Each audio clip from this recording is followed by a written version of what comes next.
Assalamualaikum warahmatullahi wabarakatuh. Bismillahirrahmanirrahim. Alhamdulillahil qail. A'udzu billahi minasy syaithanir rajim. Innama ya'muru masajidallahi man amana billahi wal yawmil akhir wa aqamas salah ila akhir ayat. Asyhadu an la ilaha illallah wahdahu la syarikalah wa asyhadu anna Muhammadan abduhu wa rasuluh. Allahumma salli wa sallim ala sayyidina Muhammad wa ala alihi wa ashabihi ajma'in. Terima kasih saudara pengacara majlis yang dimuliakan, yang berusaha, tuan pengurusi dan ahli-ahli jawatan kuasa masjid, pegawai-pegawai masjid, muslimin dan muslimat, mudah-mudahan dirahmati, diberkati oleh Allah Subhanahu wa taala. Di antara kelebihan yang Allah Taala berikan kepada kita manusia sebagai khalifah di atas muka bumi ini ialah akal. Akal lain, otak lain. Kalau nak kira otak, binatang pun ada otak. Otak ikan ada, otak ayam pun ada, otak pun ada. Tapi belum tentu ada akal lagi. Dia cuma ada fitrah bagi binatang. Bagi manusia, dia mempunyai beberapa nama. Ada yang dipanggil sebagai otak, ada yang dipanggil sebagai jiwa, ada yang dipanggil sebagai akal, ada yang dipanggil sebagai qalbu, ada yang dipanggil sebagai fuad. Jadi semuanya benda-benda ini berkaitan dengan kelebihan kita, makhluk Allah yang dipanggil sebagai manusia. Istimewanya sebab Allah Ta'ala bagi jadi kepada kita lengkap. Laqad khalaqnal insan fi ahsani taqwim. Sesungguhnya dijadikan manusia itu sebaik-baik bentuk kejadian. Manusia ni sebaik-baik bentuk kejadian, dia bukan melalui proses evolusi. Kalau evolusi daripada tak baik kepada baik, daripada tak komplit kepada komplit, daripada tidak elok kepada elok, itu nama dia evolusi. Macam evolusi teknologi kita ni. Dulu kamera bukan macam sekarang. Sekarang cuba tengok kamera. Dulu telefon bukan macam sekarang. Sekarang smartphone. Dia melalui proses evolusi. Manusia tidak. Manusia daripada dulu, daripada zaman Tok Adam sampai zaman kita, itulah manusia. Dia tak boleh kata pula ini manusia primitif, ini manusia purba, ini manusia neo-geolitik, ini manusia zaman batu. Tak ada. Apatah lagi ini manusia beruk sebelum jadi manusia. Kalau manusia tu asal daripada beruk, kemudian lama-lama jadi orang, itu belum laqad ahsani taqwim. Bukan dipanggil sebagai laqad khalaqnal insan fi ahsani taqwim, sebab dia melalui proses daripada beruk berjalan kaki 4, beruk berjalan kaki 2, beruk tegak sampai hilang bulu jadi orang. Itu bukan ahsani taqwim. Ahsani taqwim tu maknanya memang jadi elok dah. Jadi faham dalam, tanam dalam kepala otak kita tu, manusia bukan dari beruk. Jangan tuan-tuan saat lagi balik rumah tengok National Geographic pukul 10 malam. Tengok dengan cucu. Atuk, itu beruk ke? Jangan kata kat beruk, dia tu keturunan kita tau. Oh, atuk keturunan beruk lah. Bukan kata atuk je, kamu pun beruk. Bodoh betul atuk tu, tuan. Kalaulah manusia asal daripada beruk, tabung darah hospital tak payah membuat rayuan derma darah, rayuan kepada penderma darah. Tabung darah kita kekurangan bekalan, sila derma darah, tak payahlah cari beruk je lah. Dah sama DNA, sama darah jenis O type, B type, O type A. Ada tuan-tuan dengar dalam televisyen, pengumuman pengarah hospital. Kita tidak lagi menghadapi masalah kekurangan darah sebab 50 ekor beruk telah menderma darah hari ini. Tak ada, tuan-tuan. Jadi manusia, Allah Ta'ala sebut, dia dah jadi elok lah. Allah Ta'ala jadi elok lah. Bila Allah Ta'ala dah jadi elok kan kita, tak boleh ubah. Sebab itu tak boleh ubah nikmat yang Allah Ta'ala bagi pada kita. La yubaddil ni'matallah min ba'di ma ja'at fa innallaha syadidul iqab. Allah Ta'ala sebut tu. Wa man yubaddil ni'matallah. Siapa yang ubah satu bentuk nikmat yang Allah Ta'ala bagi pada dia. Tak boleh nak diubah dekat leher, bulu kening pergi ubah. Gelap boleh ubah, hidung bagi mancung. Jangan duk ubah. Jantan nak jadi perempuan, transgender, tak boleh lah. Dah sempurna elok. Melainkan sesuatu yang boleh diubah untuk membolehkan dia berbuat ibadat. Contoh kembar siam, supaya dia boleh berjalan, supaya dia boleh ibadat, maka harus dipisahkan. Ataupun tangan dia melekat jadi macam itik, doktor kata boleh dipisahkan dia punya jari dia ni supaya boleh bergerak, silakan. Ataupun mulut dia terbelah supaya dia boleh bercakap, supaya dia boleh baca Quran, supaya dia boleh berzikir, maka harus diubah. Yang lain-lain tak boleh ubah lah. Duduk diam-diam. Ustaz, saya botak. Soalan, boleh tak saya tanam rambut? Tanam di tanah ke tanam di mana? Tanam di tanah nak buat apa, Ustaz? Tanam di kepala saya lah supaya rambut saya banyak balik. Rambut siapa yang abang tanam? Saya ambil rambut saya yang ada baki ni, ambil tanam balik. Kalau rambut sendiri tak apa. Jangan ambil rambut orang lain. Tidakkah itu mengubah ciptaan Allah? Terpulang, hukum dia harus. Itu tak dikira mengubah. Asal abang ada rambut dah? Ada, silakan. Yang tak bolehnya abang pergi pakai rambut palsu. Ustaz, ni rambut palsu ni bukan rambut orang, rambut plastik, Ustaz. Laki-laki tak payah, duduk dia. Tuan-tuan yang saya hormati, sebab itu Allah Ta'ala bekalkan kepada kita akal. Maka gunakanlah akal yang terbaik yang Allah Ta'ala bagi untuk kebaikan kita di dunia. Rabbana atina fid dunya hasanah. Minta kebaikan di dunia. Maka bagaimana nak bagi baik dalam dunia? Otak Allah bagi. Fikirkan. Allah bagi akal untuk awak senang bergerak, cari jalan. Macam mana awak boleh bergerak? Cari jalan. Otak sentiasa akan berfikir.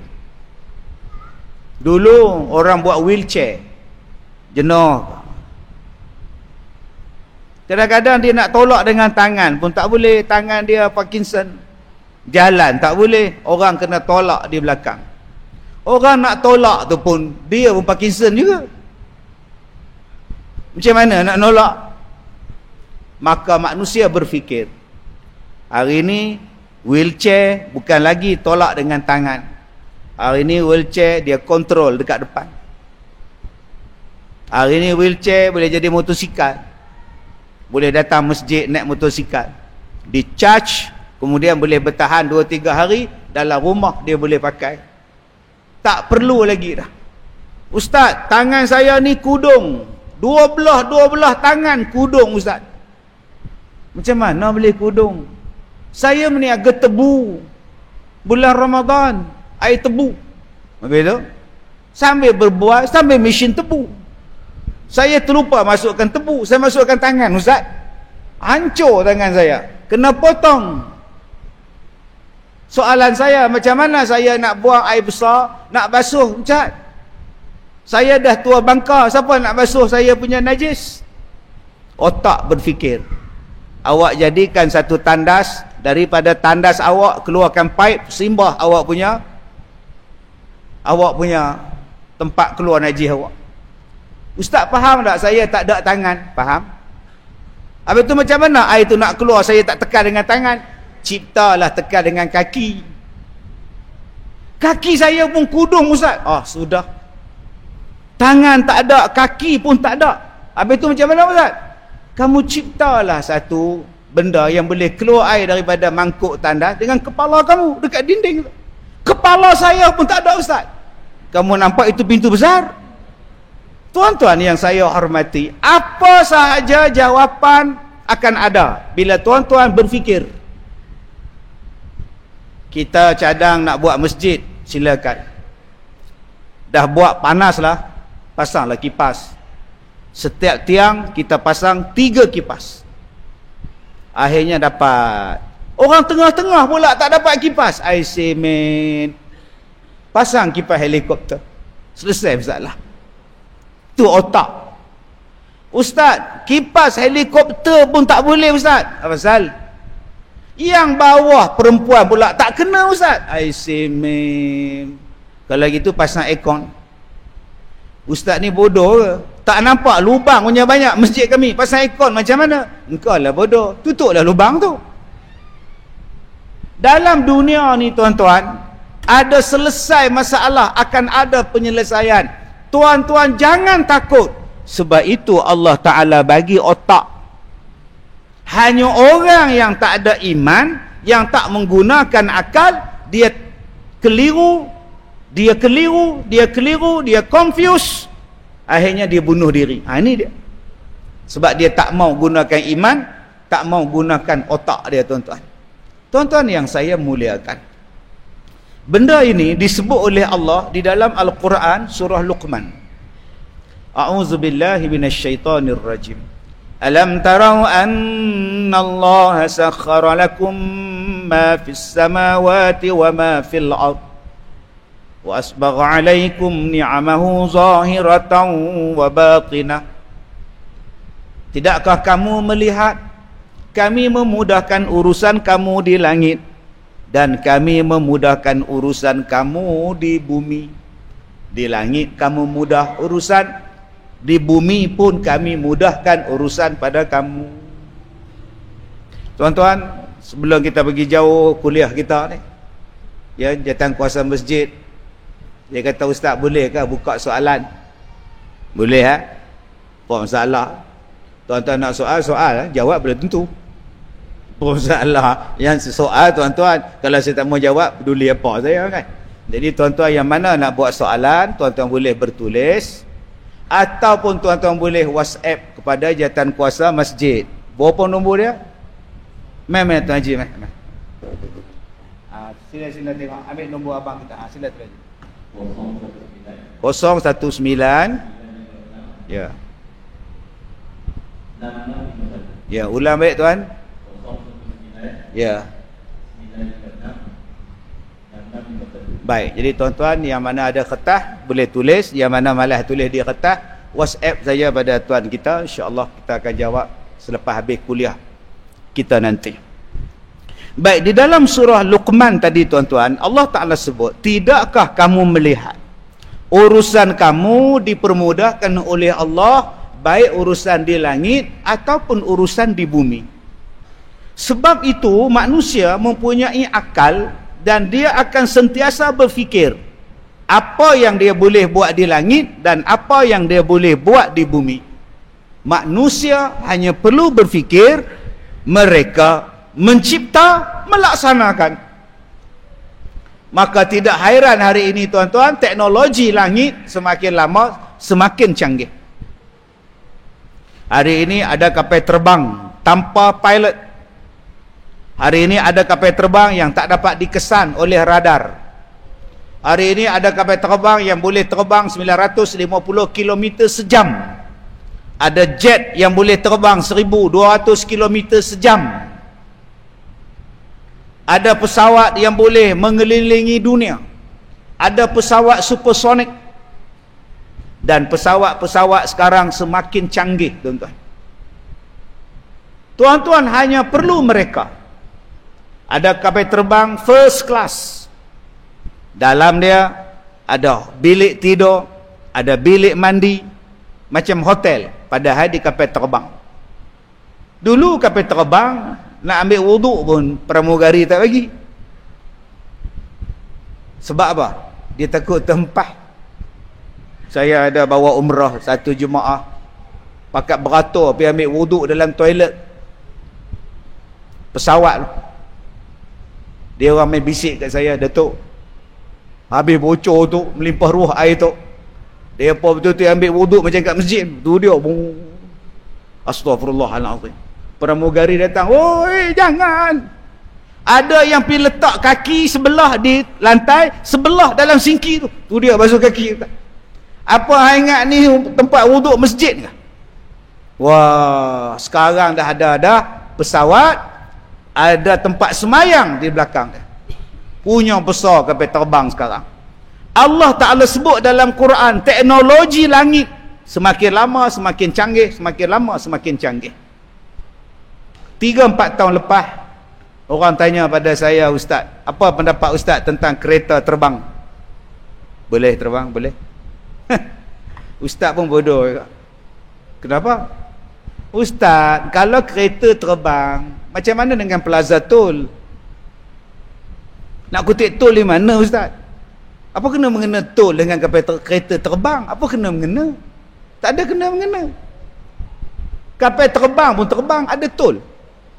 Tolnya di bawah lah. Landing di bawah, dia kenalah cukai airport. Tak ada, Ustaz. Ustaz ni biar antara kereta dengan kapal mana berat? Kapal. Antara kereta dengan kapal mana besar? Kapal. Kalau kapal boleh terbang, takkan kereta tak boleh terbang. Kapal boleh terbang, nama dia kapal terbang. Lagi besar pun boleh terbang. Kereta kau bertikai. Akhirnya hari ni China buat kapal terbang, China buat kereta terbang sekarang. Dia guna drone, kaedah dia boleh duduk 2 laki bini. Lepas ni tuan-tuan, daripada KL pergi Gombak naik kereta terbang. China dah jual. Yang kita pula tak munasabah. Mana nak tol parking macam mana, traffic light tak ada. Itu kau punya pasal. Orang Melayu tak habis-habis fikir. Mana mungkin di Jepun ada driver bas yang tak ada dalam bas. Bas dia berjalan tanpa pemandu. Semua guna komputer. Bayangkan tuan-tuan, kalau di Malaysia bas tak ada driver. Makcik tahan bas, bila tahan bas, naik-naik tak ada driver, turun balik makcik tu. Kenapa makcik? Tak ada driver. Macam mana nak becik loceng, kata dia. Teknologi ini yang Allah Ta'ala sebut. Sebab Allah Ta'ala bagi akal kepada kita. Tuan-tuan, gunakanlah akal untuk nak buat sesuatu di atas dunia. Sebab Allah Ta'ala kata, dia buka pintu-pintu untuk kebaikan di dunia. Maka hari ini terciptalah baju yang tak payah iron. Terciptalah tudung yang tak perlu digosok. Hari ini dah cipta vacuum yang tak payah guna wire. Hari ini tercipta kereta yang tak payah tanya orang. Tekan saja, cakap saja, parit, dia bawa kita ke longkang depan rumah. High proton, parit, dia bawa sungguh tuan-tuan. Kita cakap parit botol, dia belasah parit depan tu. Teknologi tuan-tuan. Benda inilah Allah Ta'ala buka pintu seluas-luasnya pada kita. Siapa yang menguasai teknologi, dia ke hadapan. Siapa yang menguasai otak, dia ke hadapan. Tuan-tuan yang saya muliakan, Ustaz, ya, kita ni orang Melayu, so kita otak Melayu, so mana boleh sama dengan otak Jepun? Jepun tu bukan orang, Jepun tu bukan manusia.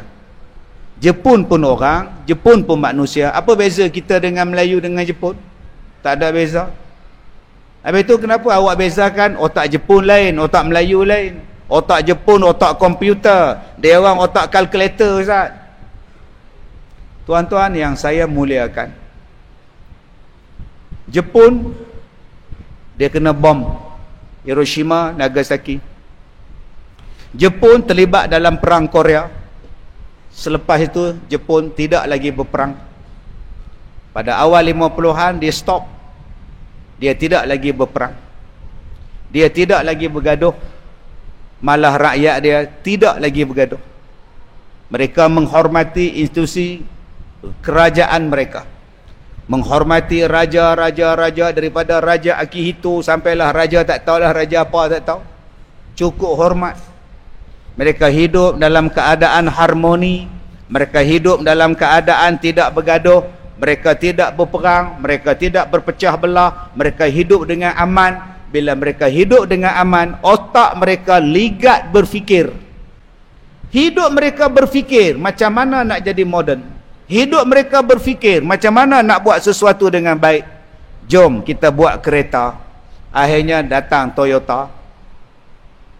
Pikir daripada Toyota KI10, KI20, KI30 sampai Lexus. Hari ini Lexus boleh mengatasi Mercedes. Toyota saja. Dia tengok mesin basuh. Sampai bila makcik leha nak bawa besen, letak di pinggul, basuh kain, di perigi, basuh di sungai. Datang mesin basuh. Basuh dengan semi automatic, basuh dengan automatic, fully automatic, basuh pula dryer mesin. Siap. Hari ini mesin basuh cukup canggih. Dalam tempoh beberapa minit saja kain kering. Otak mereka berfikir macam mana nak basuh kain. Otak mereka berfikir macam mana nak buat supaya makanan tahan lama. Akhirnya datanglah peti ais, datanglah frozen, datang macam-macam. Maka mereka mula menguasai dunia. Tanpa melalui senjata, tanpa melalui peperangan, tanpa melalui bom. Mereka menguasai dunia dengan peralatan, dengan kenderaan, dengan teknologi. Akhirnya Jepun tak payah serang tanah Melayu. Tetapi di rumah kita ada Sanyo, ada Toshiba, ada Telefunken, ada National, ada selipar Jepun. Sampai selipar pun dia orang punya. Kenapa? Sebab mereka tidak bergaduh. Simple punya hidup. Kalau awak nak maju dalam dunia, kalau awak nak jadi bangsa yang hebat, gunakan otak yang Allah Ta'ala bagi pada awak untuk awak naikkan harga diri awak, harga negara awak, kemajuan awak. Kemudian dia turun kepada Korea. Korea kerja bergaduh daripada perang dunia, perang Korea, pecah Utara Selatan, kemudian bergaduh konflik antara rakyat dengan pemimpin, pemerintah dengan rakyat, tunjuk perasaan, sehinggalah orang yang paling kaya di Korea pada masa itu ialah orang yang mempunyai kelang, gas pemedih mata, ubat pemedih mata untuk menghalang orang tunjuk perasaan. Kaya dia dengan sebab apa? Mengeluarkan pemedih mata, topeng pemedih mata. Sebab tiap-tiap hari rakyat dan pemerintah bergaduh. Akhirnya berlaku gerakan besar-besaran. Budak-budak universiti tunjuk perasaan di Korea. Berita mereka dibunuh, tersebar di seluruh dunia. Dan akhirnya berlaku revolusi besar-besaran. Dan berlakulah sistem demokrasi ataupun sistem yang lebih baik daripada apa yang diamalkan oleh Korea Selatan. Sekarang Korea Selatan tidak lagi tunjuk perasaan. Tidak lagi berselisih pemimpin setiap 2 tahun ganti presiden, setiap 3 tahun ganti presiden. Sekarang Korea Selatan adalah aman. Dan bila aman, mereka mula menguasai teknologi. Tuan-tuan ada telefon nama dia Samsung. Bukan lagi Samsung dah, Samsung terus. Dia lawan iPhone. Tuan-tuan ada Toyota, orang sebelah rumah tuan-tuan dia ada Hyundai. Tuan-tuan ada beli Honda, orang depan beli Kia. Tuan-tuan di sini beli kereta Proton, orang sebelah sana pula dia beli kereta Tucson. Korea menjadi negara moden sekarang. Filem dia diminati, lagu dia diminati, cara hidup dia mula buat, sampai anak-anak perempuan tuan-tuan tak makan dah cintan, remen sekarang duk makan tuan. Cakap pun sarang sekarang ni tuan. Apabila manusia hidup dengan aman, maka otaknya berkembang. Dia buat macam-macam. Hari ni tuan-tuan, teknologi terowong, teknologi Korea, teknologi jalan, teknologi Korea, teknologi buat kapal Korea, teknologi buat kenderaan Korea. Dan sekarang Korea sedang cuba mengatasi Jepun, tetapi dia takkan dapat melawan satu lagi kuasa dunia, nama dia China. Last China bergaduh sesama rakyat bila? Medan Tiananmen 1988. Rakyat lawan kerajaan, tunjuk perasaan di Medan Tiananmen. Selepas berlaku pemberontakan besar-besaran, maka sistem China yang lebih terbuka dibuat. Tidak ada lagi pergaduhan tunjuk perasaan. Maka bila mereka berjaya mengatasi masalah perselisihan sesama mereka, sekarang China mengatasi Jepun. Kereta kita, kereta China sekarang. Kipas kita ni tak daripada Belanda, daripada China. Barang China daripada harga RM2 sampai RM2,000. Televisyen dia orang mengatasi televisyen Jepun. Ada yang paling murah, harga RM199, beli 2 hari terbakar terus, langsung tak boleh buka. Ada yang paling canggih tuan-tuan sekarang China. Sekarang China nombor 1. Di Afrika dia kontrol, pelabuhan di Sri Lanka dia kontrol, perumahan di negara Asia dia kontrol, ketenteraan dia kontrol. Siapa yang boleh tunjuk jari macam ni dekat China? Amerika tak berani, Rusia tak berani. Siapa yang berani kata dekat negara China macam ni? Yo, shut up yo. Henti tuan-tuan. Tak ada siapa berani, sebab ekonomi dia pegang, duit dia pegang, pinjaman dia pegang, loan dia pegang. Akhirnya otak yang mereka dapat, mereka gembelengkan untuk buat macam-macam. Nak buat ayam pun boleh, nak buat beras pun boleh, nak buat apa pun boleh. Pembinaan mereka kontrol, sehinggalah mereka mempunyai hospital di laut yang paling besar di dalam dunia. Hospital di laut? Ya, kapal pengangkut perang yang ada hospital yang berjalan di seluruh dunia. Kalau berlaku peperangan, hospital ini akan sampai dekat perairan. Tentera yang sakit, tentera yang cedera tak payah balik, duduk dekat tengah-tengah laut, dirawat di tengah-tengah laut. Punya canggihnya mereka tuan-tuan. Berkat daripada apa? Dalam keadaan hidup tak bergaduh. Benda ini telah berlaku lama kepada Eropah, baik Perancis, baik British, baik negara-negara Eropah. Hidup dalam keadaan diam-diam. Maka Perancis menguasai revolusi industri 1890-an, diikuti oleh British, diikuti negara-negara Eropah yang lain. Maka pada masa itu ketamadunan, kemajuan daripada Europe, bila sebut saja daripada Amerika, hebat. Sebut saja pada orang putih, hebat. Kalau sebut lokal, ini lokal ni, ini Amerika ni. Masa itu pahaman kita sampai tahap macam itu. Tuan-tuan yang saya muliakan, habis apa yang masalah pada orang Islam? Apa yang masalah pada negara Islam? Yang beli senjata, yang beli kereta, yang beli ubat, yang tidak ada apa-apa, semua beli. Beras kena beli, bawang kena beli, ubat kena beli, mesin jantung kena beli, kapal terbang beli, kereta api beli, kapal laut beli. Kenapa orang Islam tak boleh, Ustaz? Adakah orang Islam Allah Ta'ala biarkan miskin? Tidak. Orang Islam ada minyak. Adakah orang Islam tak pandai? Tidak. Orang Islam adalah cendekiawan yang hebat. Orang Islam mempunyai hasil bumi. Orang Islam mempunyai ramai rakyat. Kenapa yang kita jadi macam ini? Jawapan dia ialah, kita hidup dalam keadaan asyik bergaduh sama-sama kita daripada dulu sampai sekarang. Bila masa nak fikir tentang kemajuan? Ada orang berniaga bagus sikit, macam mana nak jatuhkan? Ada orang bisnes bagus sikit, macam mana nak pangkah? Kalau orang Islam yang mencipta, ni tak tahan ni rosak lah ni, tak lama lagi. Sampai bila tak? Kerja je berperang, bergaduh, berperang. Daripada Afrika, mari ke Arab, mari ke Pakistan, mari ke Iran, mari ke Iraq, mari ke Bangladesh, sampailah ke Nusantara. Kerja dia bergaduh.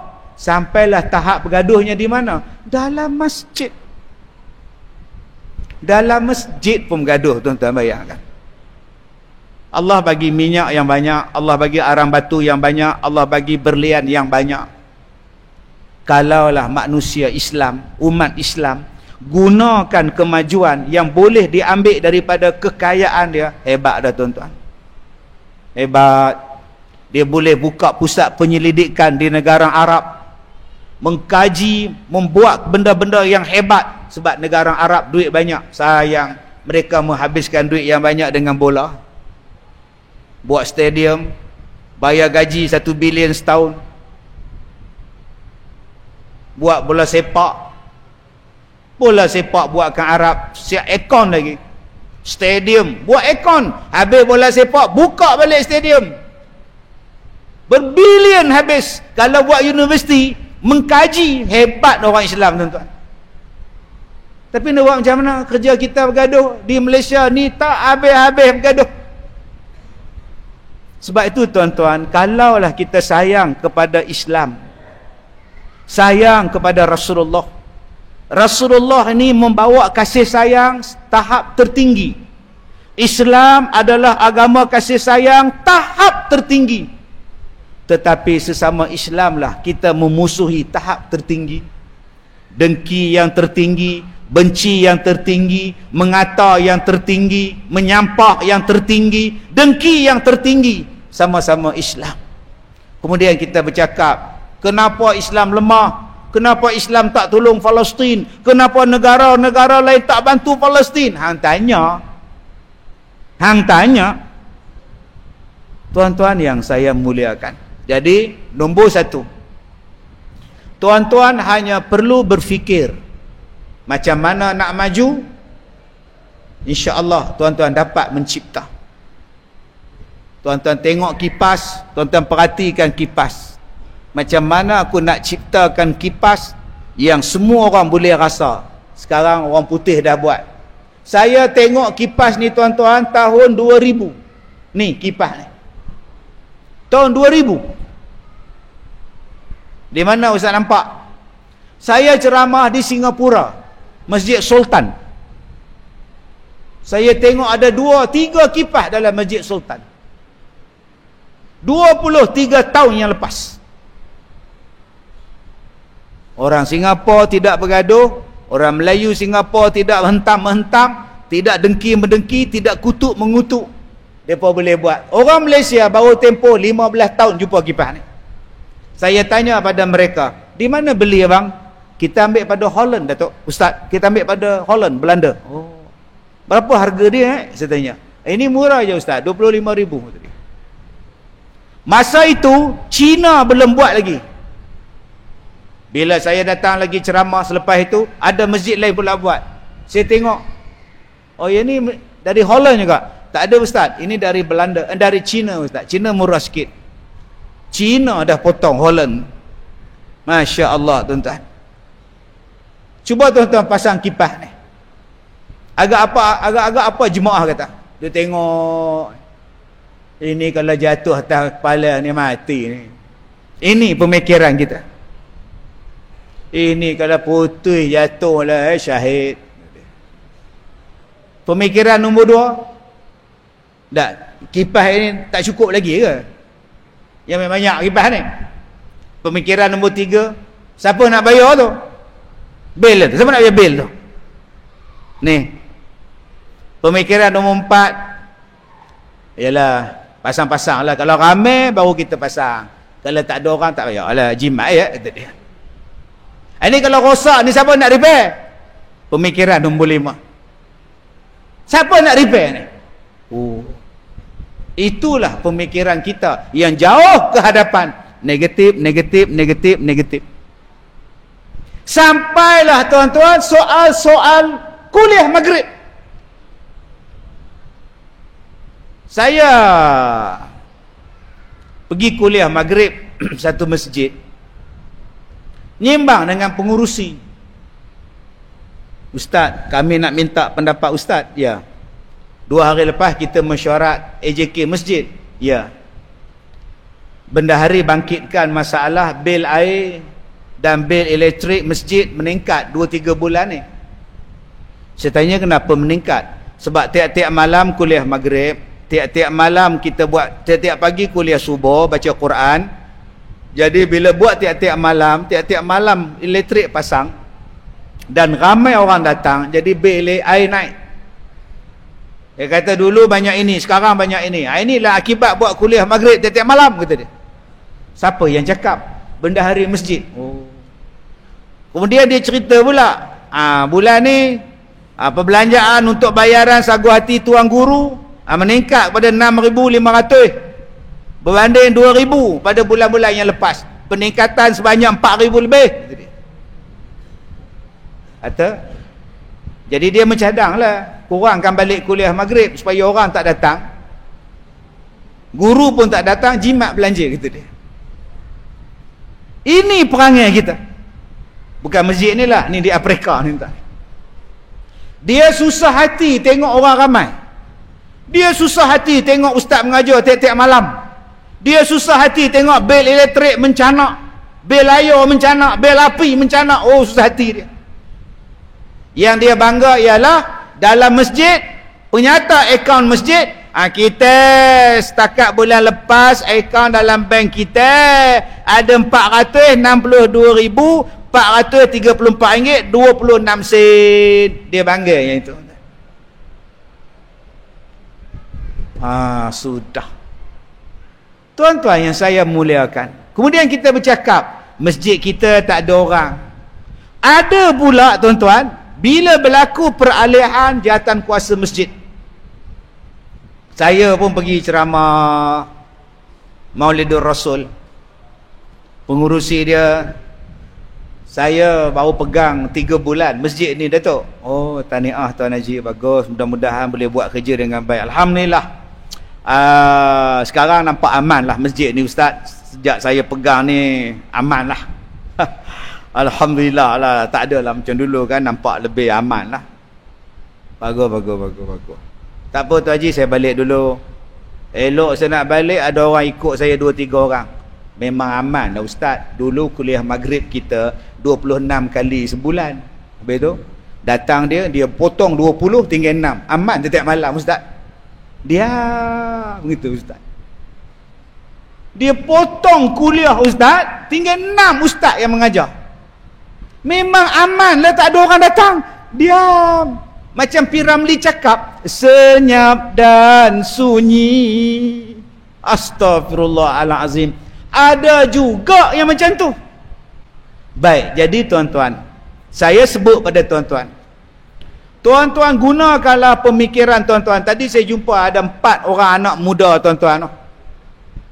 Tuh 4 orang duk, ada seorang duk makan rojak, ada 3 orang lagi duk study. Saya tanya dekat dia orang, SPM ke? Tak ada Ustaz, kami dah habis SPM. Ni study apa ni?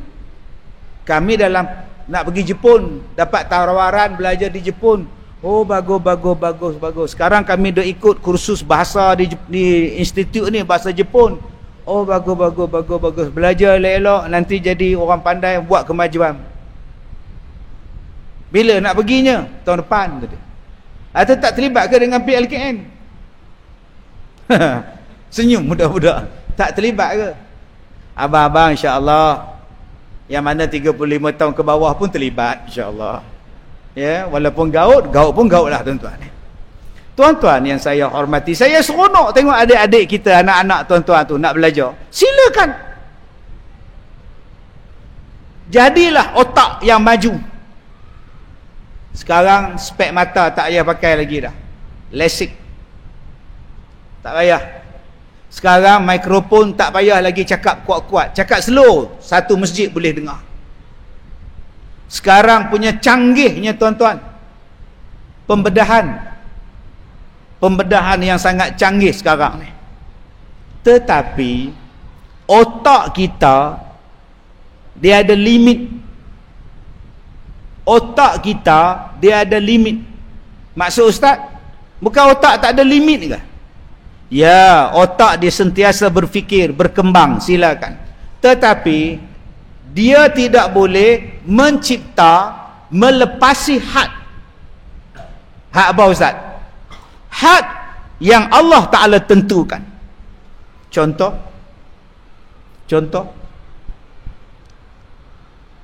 para saintis di Amerika telah berjaya melakukan pembedahan jantung terhadap seorang pesakit jantung dengan menukarkan jantungnya daripada jantung manusia dengan jantung babi. Inilah kejayaan terhebat manusia apabila babi boleh menjadi penyelamat nyawa manusia. Saya dengar jantung babi jadi gantung manusia. Selepas ini tuan-tuan kalau tengok babi, jangan maki babi. Dialah yang menyelamatkan nyawa mak. Biar betul kau. Dajjal akan dibunuh oleh Nabi Isa. Nabi Isa juga datang untuk membunuh babi.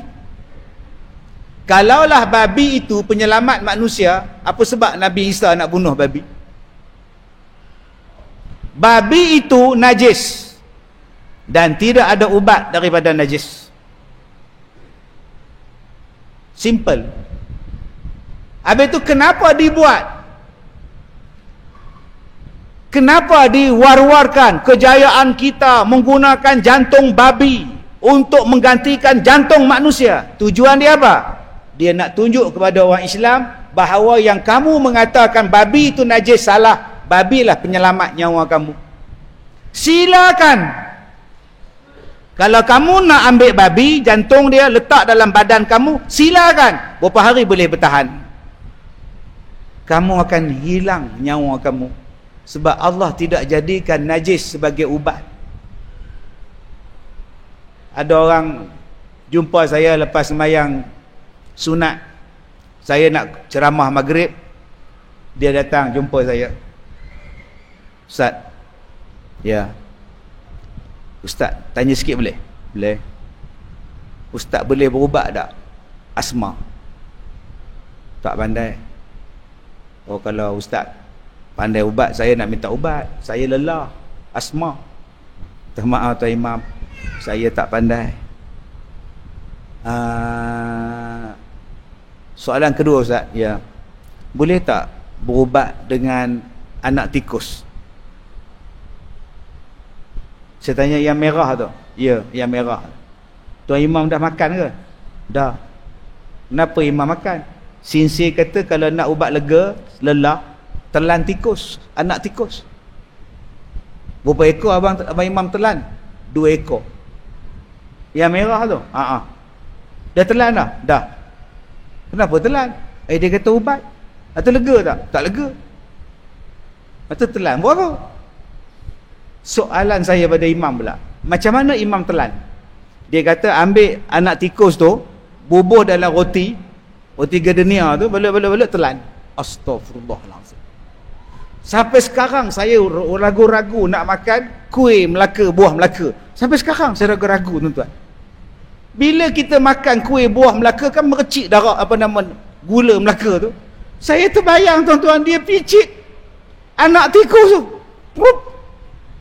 Astagfirullah. Apa nak jadi ni? Yang bukan-bukan. Saya kata, kalau abang nak berubat dengan babi punya jantung, baik abang berubat dengan jantung beruk. Kita asal pada beruk. Kita bukan asal pada babi. Ustaz, inilah sains. Betul sains, tetapi dia ada had. Jikalau sains tadi melanggar fitrah, melanggar sesuatu hukum, melanggar sesuatu yang Allah jadikan, ia bukannya sains, itu nama dia propaganda. Menafikan kekuasaan Tuhan, menafikan hukum Tuhan, dan cuba nak menyalahkan dan menyatakan bahawa apa yang Islam cakap tak betul. Hari ini pesakit kedua yang menggunakan jantung babi meninggal dunia. Sebab bukan ubat dia. Yang boleh guna jantung ialah jantung manusia, tunggu penderma dia. Yang boleh ubat ialah guna bateri, guna pacemaker. Silakan, Islam tak larang. Tuan-tuan, kalau tuan-tuan masih ingat, tahun 1999, masa itu kita nak melalui fasa 2K 2000, nak masuk alaf 2000. Daripada tahun 1999 masuk 2000. Masa itu dunia akan dilanda dengan virus Y2K. Kalau tuan-tuan masih ingat, orang yang ada komputer susah hati, yang ada duit dalam bank susah hati, sebab nombor akan bertukar daripada 1999 pergi kepada 2000. Kemungkinan duit kita dalam bank hilang, sebab digit dia dah bertukar tarikh. Oi, panjang hoi.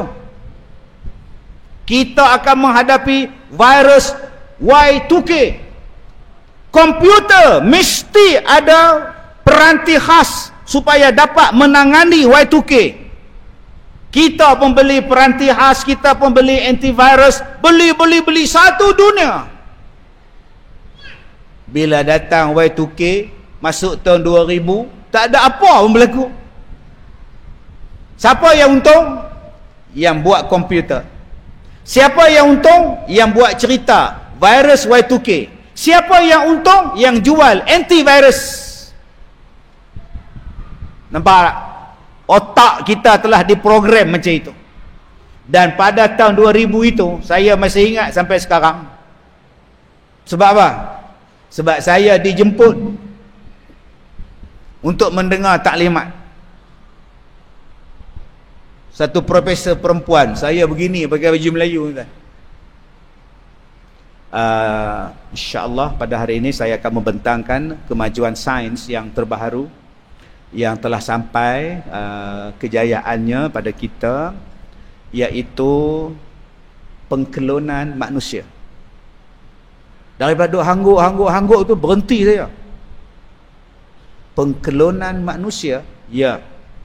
Selalu saya dengar kereta klon, nombor sama, jenis pun sama, warna pun sama, nombor plate pun sama. Berhenti dekat RNR Tapah sebelah menyebelah, menung tokek kereta tu. Tuan punya kereta ni mana satu kereta yang betul ni? Tu nama dia kereta klon. Tengok-tengok tuan-tuan, manusia klon. Yang ni yang KRU buat dalam filem dia, Profesor Klon. Tuan tengok tak cerita tu? Yang Saipul Apek jadi cicak man tu. Manusia klon, muka semua sama belaka. Profesor Klon nama dia. Saya pun dengar. Baik, yang pertama, apa dia manusia klon? Tuan-tuan ya, manusia klon ini ialah bagaimana seorang perempuan mengandung tanpa berkahwin. Manusia perempuan mengandung tanpa melakukan persetubuhan. Wow. Perempuan mengandung tanpa melalui air benih lelaki. Tak payah benih lelaki. Wow, hebatnya.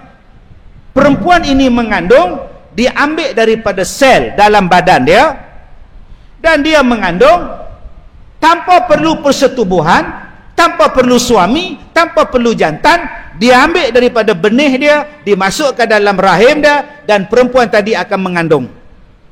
Dan bila cukup 9 bulan, baby dia akan lahir, dan muka baby tadi sebiji macam muka mak dia. Itulah klon. Nganga kami. Dan ini menyelesaikan masalah penderaan dalam rumah tangga. Ini menyelesaikan masalah tuntutan nafkah. Ini menyelesaikan masalah orang perempuan tak ada jodoh. Masalah ini akan selesai. Perempuan-perempuan tak perlu lagi lelaki, sebab mereka perlukan anak tanpa perlu lelaki. Oi, saya rasa nak sebut hoye, tapi takut nak sebut. Baik, mungkin tuan-tuan terkejut. Jangan terkejut. Pasal apa pula? Kerana kajian kelon ini pihak saintis telah melakukan di Finland. Oh, Finland. Dilakukan terhadap seekor kambing biri-biri yang bernama Dolly. Dolly ini mengandung tanpa melalui persenyawaan, dan dia pregnant, kambing biri-biri ini, dan dia melahirkan anak dia sebiji macam muka mak dia. Sayangnya binatang itu telah meninggal dunia, dan binatang itu dikenali sebagai Dolly Finland. Lagi sekali saya ketawa. Sebab apa? Dia kata kambing biri-biri telah meninggal dunia. Jarang sebut tuan-tuan. Makcik, oyen makcik mana makcik? Baru meninggal dunia. Jarang tuan-tuan. Oyen ke, kucing ke, lembu ke, mati. Dia sebut meninggal dunia. Yang kedua, kenapa saya senyum? Sebab dia kata kambing biri-biri yang dilahirkan, muka dia sama macam muka mak kambing dengan anak kambing. Saya senyum. Saya cakap, kambing, lembu, ular, mak dengan anak memang muka sama. Tuan-tuan dapat beza tak ular punya muka? Sama. Rimau sama tengok orang. Yang tak sama muka orang. Memang binatang muka sama. Cuba tuan-tuan tengok muka sibuk babi. Dua-dua sama. Nyamuk lagi sama. Tuan-tuan, apa dalil dalam Quran adanya manusia kelon? Dalam Quran pun ada. Lagi saya terkejut. Dalam saya duduk menyandar macam ni, dia sebut ada dalil dalam Quran. Dalil dalam Quran, ya, Siti Maryam melahirkan Nabi Isa tanpa bersetubuh, tanpa suami, tanpa bapa pada Nabi Isa. Itulah dalil manusia boleh melahirkan anak tanpanya ada bapa, tanpa ada suami. Bapa saya sebut. Dia bentang dekat kami 2 jam. Ada soalan? Boleh dibuka sekarang? Doktor, soalan. Tadi doktor sebut bayi kelon sama dengan mak dia, muka sama dengan mak dia, perempuan sama macam mak dia. Correct. Soalan. Tadi doktor sebut Nabi Isa adalah bayi kelon pada Siti Maryam.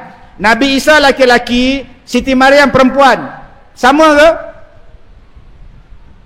Nabi Isa muka sama ke dengan Maryam? Tak sama kan? Habis tu kenapa dalil petik Nabi Isa pula? Nabi Isa itu tanda kekuasaan Allah pada Maryam, pada kita semua. Allah boleh jadikan manusia tanpa ada bapa. Suami tak perlu untuk Maryam, dan ada lagi yang tak perlu bapa dan suami. Nama dia Adam dan Hawa. Itu khas untuk Adam dan Hawa, khas untuk Siti Maryam dan Isa. Janganlah puan cakap kita ni boleh ambil kelon daripada dalil Quran.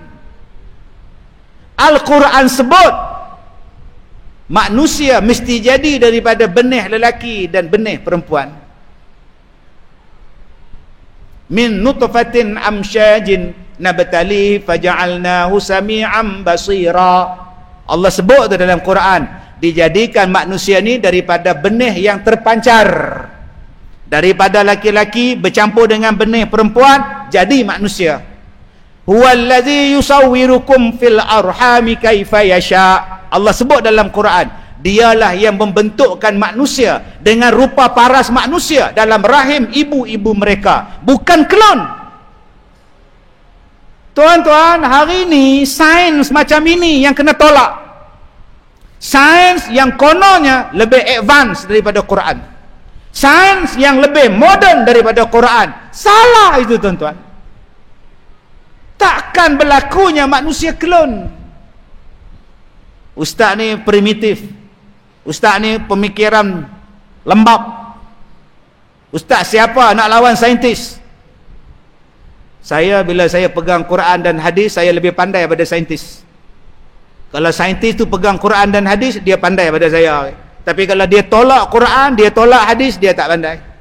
Itulah ustaz jumud. Ustaz lulusan tahfiz saja apa ada. Ustaz tahu tak?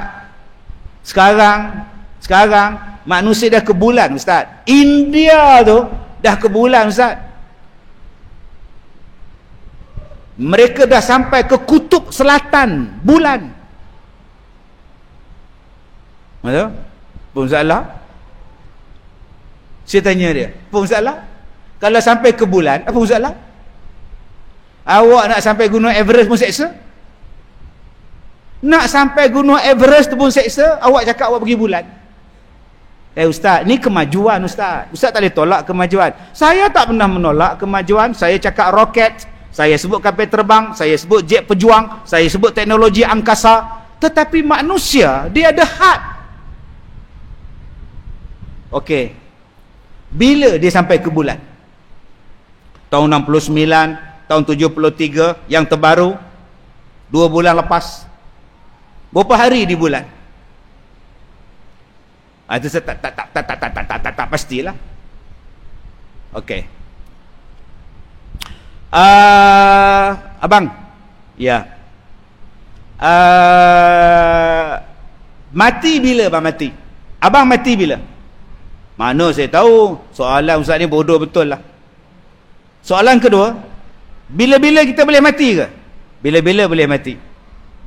Soalan saya pada abang yang ketiga, boleh tak dia mati kalau dia duduk di bulan? Dia pergi ke bulan, dia landing, ambil gambar papak-papak, selfie apa semua, mati di bulan, boleh tak? Boleh. Di situlah salahnya abang. Di situlah salahnya abang. Sebab abang tak pegang pada Quran. Apa pula? Allah jawab dalam Quran, minha khalaqnakum wa fiha nu'idukum wa minha nukhrijukum. Daripada tanah kamu dijadikan, ke dalam tanah kamu akan dimasukkan, dan daripada tanah kamu akan dikeluarkan. Dari tanah kamu dijadi, ke dalam tanah kamu akan dimasukkan, daripada tanah kamu akan dikeluarkan. Kalau dia mati di bulan, dia tanam di mana? Tanam di bulan lah. Bukankah itu dah bercanggah dengan Quran? Quran kata manusia mesti tanam di tanah, dia takkan pergi tempat lain. Simple Quran jawab. Mana suami awak? Dia dah mati. Oh, di mana? Bulan. Siapa yang mandi mayat dia? Tak tahu lah ya. Kan pelik. Ustaz, ini kemajuan. Ya. Sebab di bulan itu ada air. So what? Bila ada air, itulah kata ustaz ni bodoh, jumud. Bila ada air, kita boleh hidup di bulan. So bila cadang nak pindah? Manusia boleh duduk di bulan ustaz, ada air. Kita boleh buat teh tarik. Di dalam Al-Quran sebut, walaqad makkannakum fil ard waja'alna lakum fiha ma'ayish qalilan ma tashkurun. Sesungguhnya tempat tinggal kamu di bumi, dan di bumi sahaja ada kehidupan, sedikit sangat manusia yang bersyukur. Simple Quran jawab. Tempat tinggal kamu di bumi sahaja ada kehidupan macam kamu.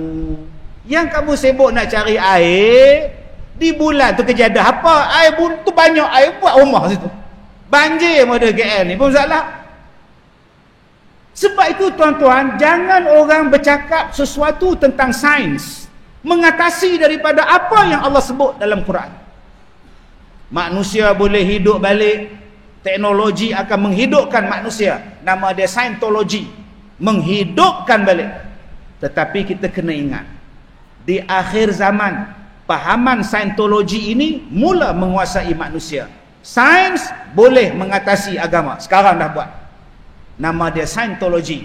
Mayat-mayat orang mati tak ditanam, tak dibakar bagi agama dia orang. Disimpan. Kerana akan ada sains boleh menghidupkan mayat ini. Tuan-tuan, yang kedua, teknologi ini tuan-tuan akan ada. Sebab Nabi sebut. Yang Nabi sebut itu kita kena percaya. Apa dia? Dajjal. Dia belah kepala manusia, dia cantumkan balik, manusia tu boleh berjalan. Kalau dia nak hujan, dia turunkan hujan. Kalau dia nak kemarau, dia kemarau. Allah Ta'ala bagi kekuasaan pinjaman kepada Dajjal. Nak tengok kamu percaya pada Dajjal atau percaya pada Allah. Dan sekarang tuan-tuan, teknologi ini sedang berjalan sekarang. Berapa banyak tanah yang tandus, hujan turun. Berapa banyak gurun, hujan turun. Berapa banyak kawasan yang hijau, tiba-tiba jadi kering. Dajjal punya teknologi dah ada sekarang. Sebab itu tuan-tuan yang saya hormati, jangan sesuatu perkara kita ni jadi pening kepala. Allah Ta'ala dia akan jadikan dunia ni dalam keadaan elok. Wabak, contoh paling mudah, wabak. Baik, Nabi sebut, kalau danau desa ni ada taun, orang Danau Toba jangan masuk danau desa. Orang danau desa jangan keluar pergi danau Toba. Kita duduk di danau desa kena penyakit taun, duduk diam-diam, buat kawalan, jangan keluar. Orang daripada PJ jangan masuk, orang sini jangan pergi PJ. Maknanya apa? Di dalam Islam, wabak tidak akan satu dunia jadi wabak. Takkan, tuan-tuan. Melainkan wabak itu direka, dicipta untuk menakutkan manusia. Sebab otak manusia, dia bijak macam mana pun, dia tidak boleh menukar apa yang telah dihukumkan oleh Allah. Contoh, sembahyang subuh 2 tak boleh ubah jadi 4. Kita dah pencen. Jadi kebanyakan warga taman kita ni warga pencen. Saya sebagai pengurusi masjid mencadangkan untuk melaksanakan sembahyang subuh 4 rakaat supaya lebih banyak pahala kita dapat, ya. 2 rakaat ni untuk orang yang tak pencen, ya. Tak boleh 2 rakaat sampai kiamat, bang. Merapatkan saf sampai kiamat, abang. Datang jemaah sampai kiamat, abang. Tidak ada satu wabak yang boleh ubah. Sepatutnya, sayang tuan-tuan, bila manusia tak lihat kepada hukum Allah yang tak boleh berubah, kita mula berubah hukum-hukum Tuhan. Yang ni, kalau Nabi kata satu tempat tu ada wabak, satu tempat ni tak ada wabak, yang tak ada jangan masuk sana. Macam mana boleh kata satu dunia ada wabak? Nak lari ke mana ni? Dan tidak ada satu benda yang boleh mengubah ketentuan Tuhan dalam bentuk ibadat. Melainkan ada benda-benda lain untuk mengubah bentuk ibadat yang Allah wajibkan pada kita. Sebab itu tuan-tuan, nyamuk. Tuan-tuan tengok demam denggi. Denggi dia ada di mana? Denggi dia berada di kawasan Khatul Istiwa. Brazil, Malaysia, Nusantara, Afrika. Wabak ini, demam ini bila sampai ke Eropah automatik hilang. Wabak tempat sejuk, bila tepi tempat panas, mati virus dia. Virus tempat sejuk dia automatik mati pergi tempat sejuk.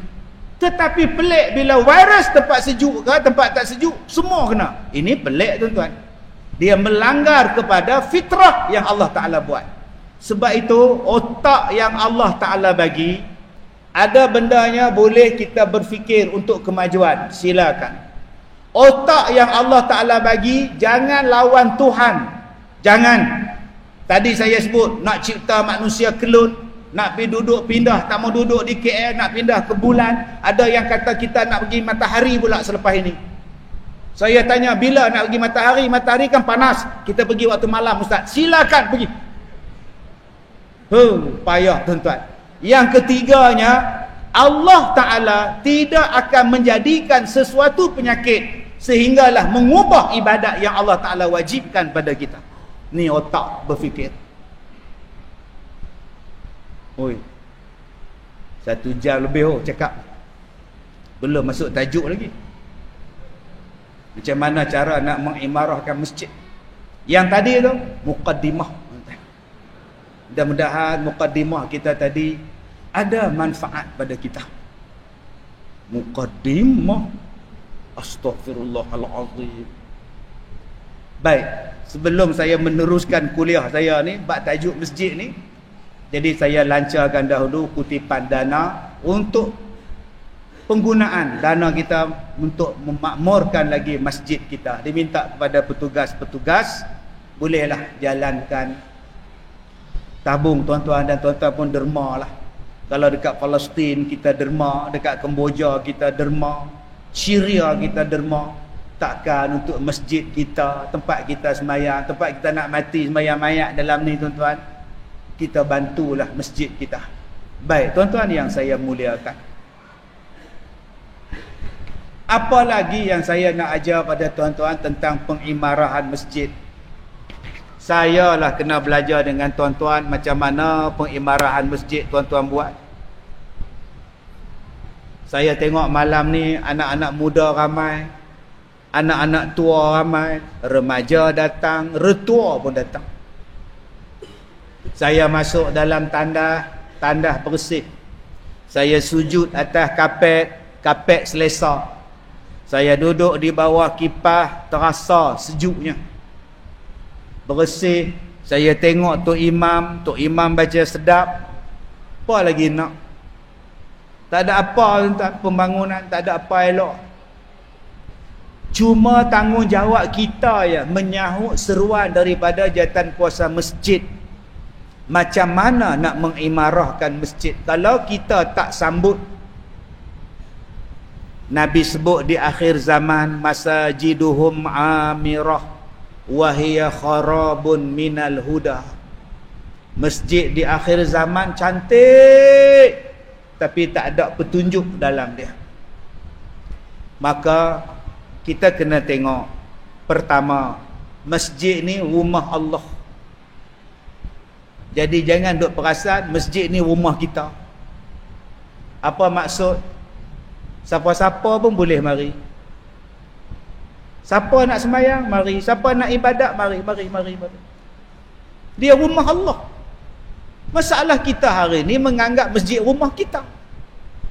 Peraturan ya, jangan ya, tak boleh ya, tidak dibenarkan ya tidur ya, lama-lama orang tak datang. Tidak dibenarkan tidur ya dalam masjid ya. Tolong ya, jatuh alio basi, jatuh tak kapet. Habis najis kapet ya. Oh sudah tuan-tuan. Anak-anak muda tak boleh datang masjid ya, bising ya. Lama-lama pergi mall. Remaja-remaja tak boleh datang ya, nak buat wifi ke apa, pergi Starbucks ya. McDonald boycott, pergi Starbucks. Samalah Starbucks pun.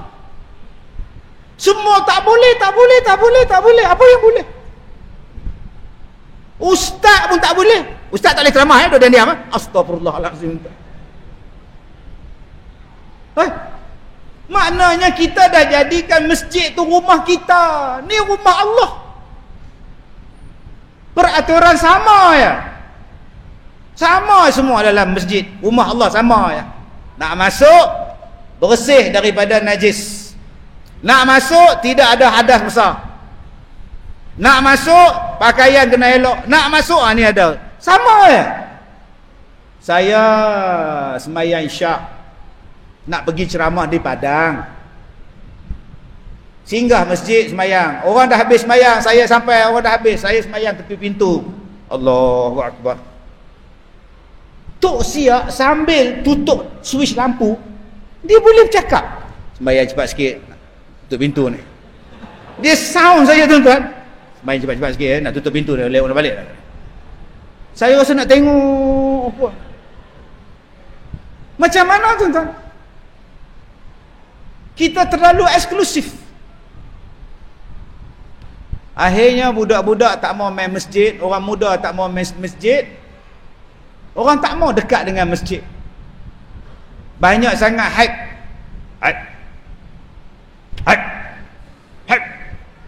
Lari budak-budak. Lari kat pintu pagar tu tanya, "Pak cik tu orang Jepun ke?" Tak tahu. Duk hype. Jom tuan-tuan. Tuan-tuan nampak tak malam ni ada suara budak-budak? Tu anak kita tu. Seronok tak? Bulan Ramadan yang memeriahkan masjid, anak-anak yang meramai berlari-lari di masjid, anak-anak. Adakah benda itu tidak ada di zaman Rasulullah? Ada. Dengan adanya suara budak-budak itulah kita rasa seronok, tuan-tuan. Di zaman Rasulullah, budak-budak duduk dalam masjid, main belajar memanah dalam masjid. Bayangkan malam ni kalau budak-budak belajar manah di masjid. Tembus punggu aku ikut. Akhirnya budak-budak kata masjid bukan tempat aku. Tempat aku ialah mall. Habis-habis sembahyang je, Tok Siak ni terus tengok budak-budak. Siapa yang bising tadi? Dia penampar budak tu, senyet kepala balik ke rumah. Naik bersikap begitu je. Kenapa Sen? Muka kamu Sen? Tok Siak tampar mak, kata dia. Datang bapak dia tampar balik, baru stabil balik kepala dia, tuan. Agak-agak ni nak datang lagi tak masjid? Tak mau dah. Jadi tuan-tuan, saya bila tengok masjid ni saya seronok. Anak-anak main ada, anak-anak tidur pun ada.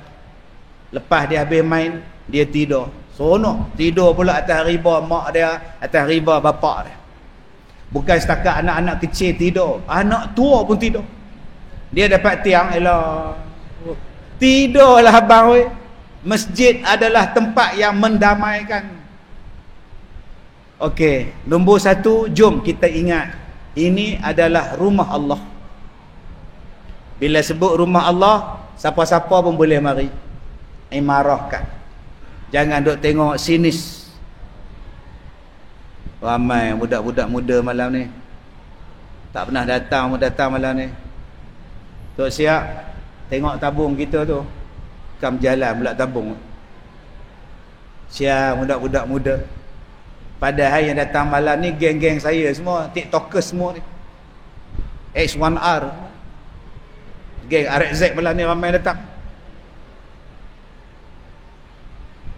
Jom tuan-tuan, ni nama dia mimbar.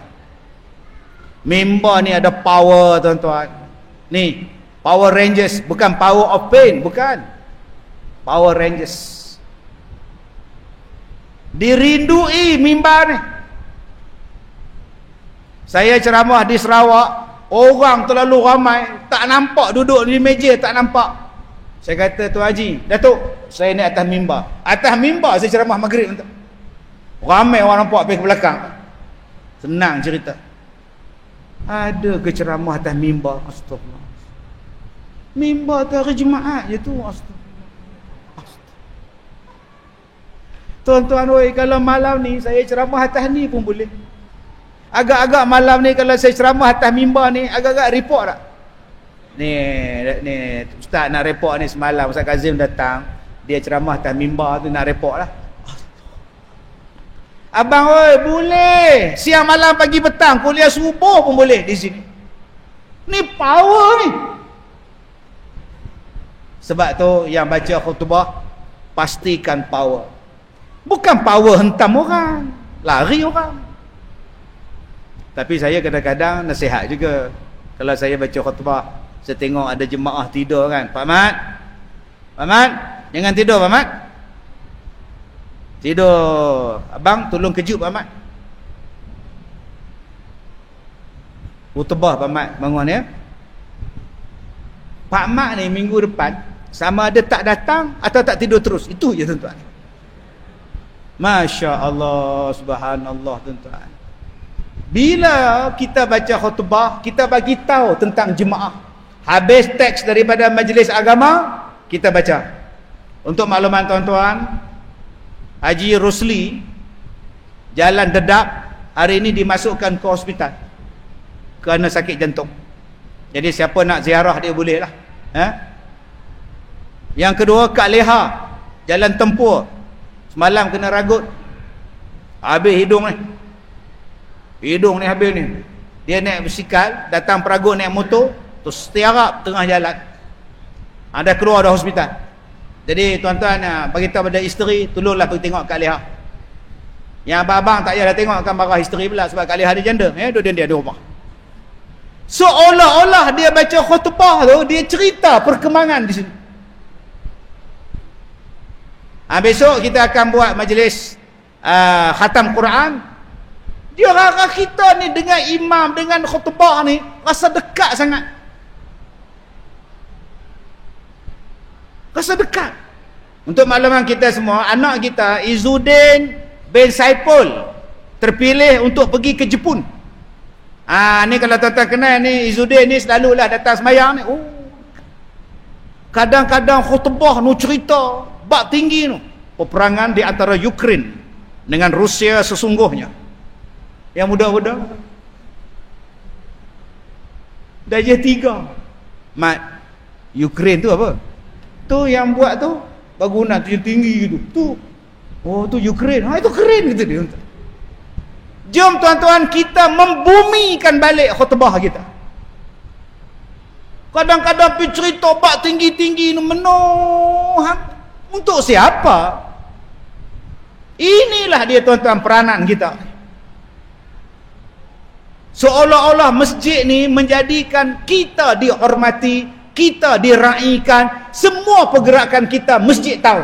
Akhirnya kita rapat dengan masyarakat, AJK rapat dengan masyarakat, masyarakat rapat dengan AJK.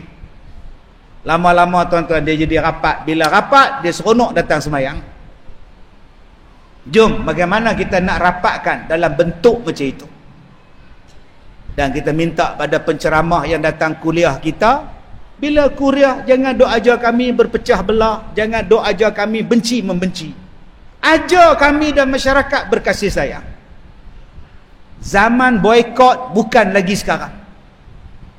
Nak boikot Israel, rumah tu jangan pergilah sebab dia tak datang semayang tu. Yang tu pun kalau mati jangan uruskan. Dia tak pernah datang kuliah.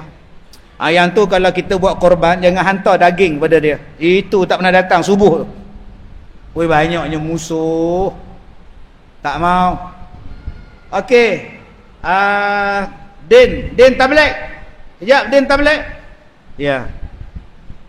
Saya pengurusi masjid. Tahu. Saya lantik kamu sebagai biro menjemput orang ke masjid. Sebab kamu rajin tablet. Sekarang ni kamu kenal pasti dalam taman kita yang mana tak ke masjid, kamu kenal pasti siapa dia, kita akan ziarah, kamu kepala dia. Biro dakwah mengajak orang ke masjid. Nama kamu apa? Din tablet. InsyaAllah. Apa? InsyaAllah.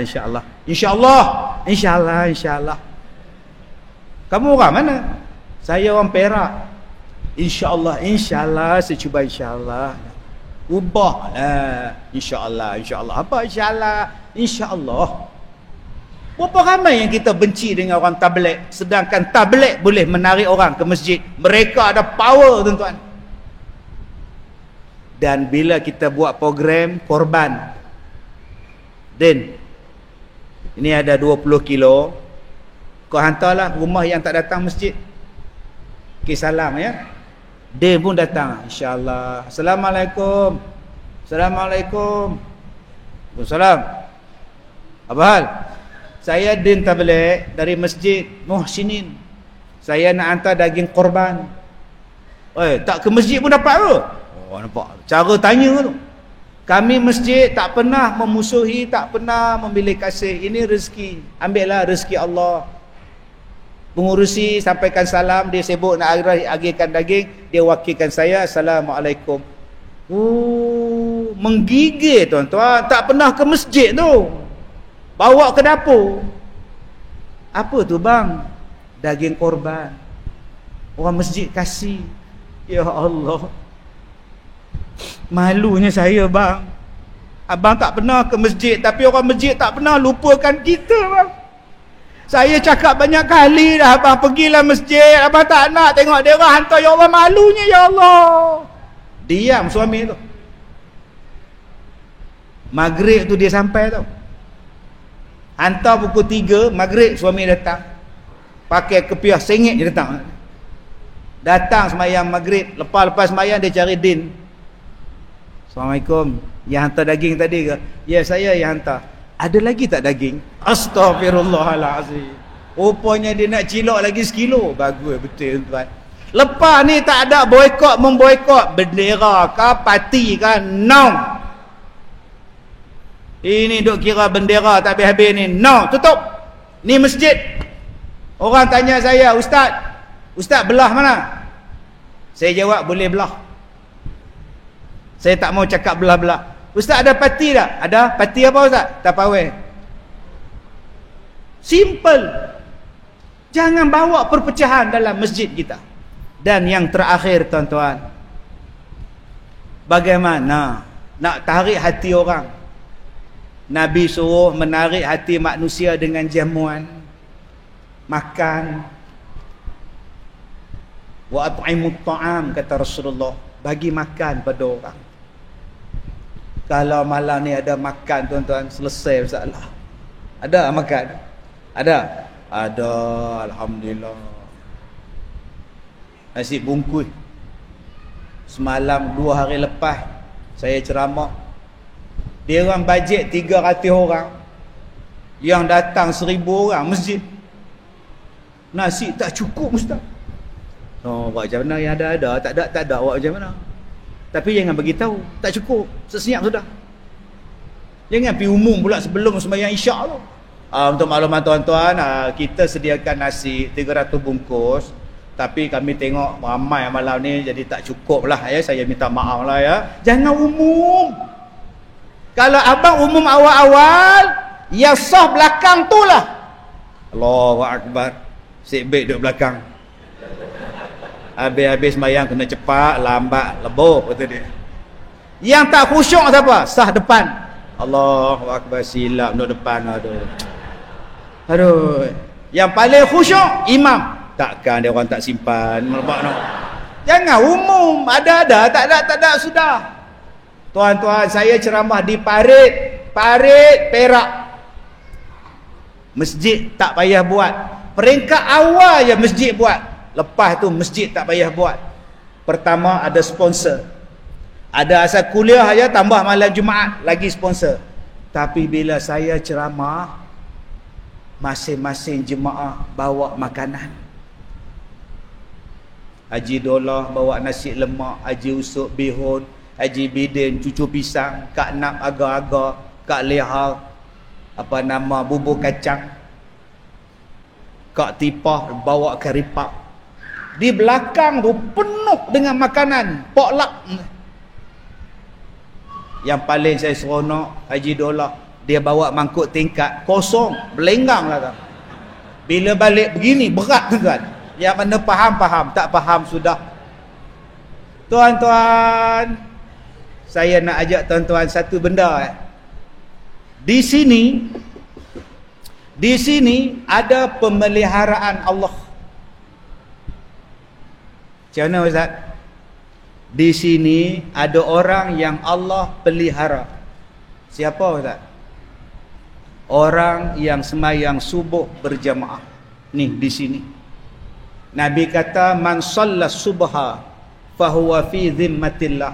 Siapa yang sembahyang subuh, ulama sebut berjamaah di surau ke di masjid ke, mereka itu berada di bawah perlindungan Allah. Jadi tuan-tuan tengok anak-anak kita, tuan-tuan tengok isteri kita, tuan-tuan tengok anak dara kita, tuan-tuan tengok anak jantan kita, tuan-tuan tengok harta kita, diri kita, macam mana akidah kita akan datang. Banyak cabaran. Yang boleh selamatkan kita ialah Allah. Jaga keluarga kita, tempat kita. Dan salah satu bagaimana cara Allah menjaga kita ialah sembahyang subuh berjamaah. Jom kita imarahkan subuh kita. Kita jemaah setiap pagi, bawa anak-anak, bawa isteri kita, habis kerja, habis sembahyang subuh, terus pergi kerja. Allah jaga kita. Orang fitnah kita, kita tak takut. Orang nak kutuk kita, kita tak takut. Orang nak sekat kita, kita tak takut. Orang nak halau kita, nak pulau kita, kita tak takut. Sebab apa? Allah backup kita. Siapa yang lebih baik kalau bukan Allah yang pembackupnya? Kalau Allah backup kita di dunia, mudah-mudahan Allah backup kita di akhirat dengan sebab kita menghidupkan masjid. Ada soalan Tuan Imam?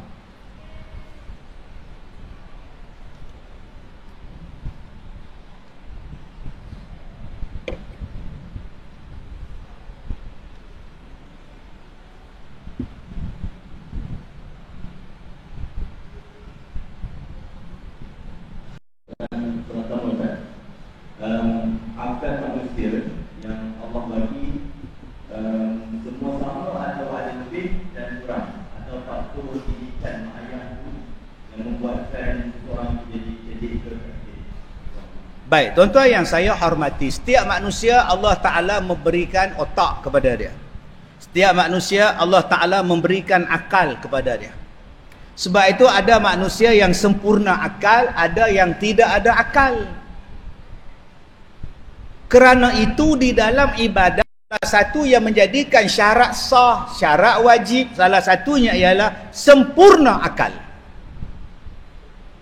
Ada yang tak ada akal, ada yang akal dia kejap elok, kejap tak elok. Ada akal yang tak boleh dirawat, ada akal yang boleh dirawat. Ada orang yang hilang akalnya.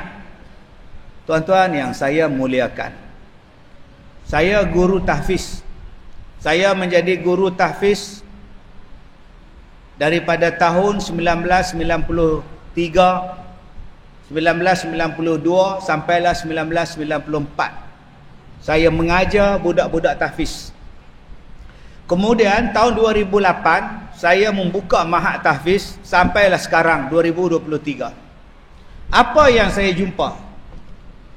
Akal. Ada budak dia hafal Quran pukul 10 malam. Besok pukul 7 pagi dia boleh hantar dekat saya 2 muka surat tanpa tengok Quran. Ada tuan-tuan. Siang dia main, dia berlari, dia main lah. Hei, bila nak hafal Quran? Malam sikit Ustaz. Pergilah baca. Tak apalah, malam sikit. Lepas isyak tuan-tuan, dia pulun. Tadi saya tengok dalam TikTok ada satu budak duk hafal Quran siap dengan tangan lagi. Ya ayuhallah. Dia terkejut dalam tu. Oh, dia ni sedang menghayati. Tak itu cara nak ingat Quran. Yang admin yang tu dia sedang bermesra. Dah. Saya kalau nak hafal Quran dulu-dulu tuan-tuan, saya ingat ayat tu. Innal ladzina kafaru sawu. Macam tu. Orang kata gila pun gila. Sebab saya nak bagi ingat, bila saya pejam mata, saya boleh nampak ayat tu. Saya boleh nampak ayat tu. Bismillah wa basyiril ladzina amanu wa amilus solih. Apa hal dia ni? Dia nampak ayat tu. Tuan-tuan, ada budak-budak saya, sekali dia baca, pukul 10 dia tidur, pukul 1, pukul 6.30 dia ulang balik, pukul 7.30 dia masuk kelas, dia boleh hantar dekat saya 2 muka surat, maknanya sehelai. Sehelai dia boleh hafal satu malam. Ada orang tuan-tuan nak hantar sehelai seminggu. Ada yang boleh tamat 2 tahun 30 juzuk. Ada satu budak Kedah, saya lupa nama dia. Umur dia 13 tahun dia hafiz 30 juzuk dan dia jadi Johan. Sekolah saya jadi Johan peringkat kebangsaan. Saya nak test dia. Baca ayat ni, sambung.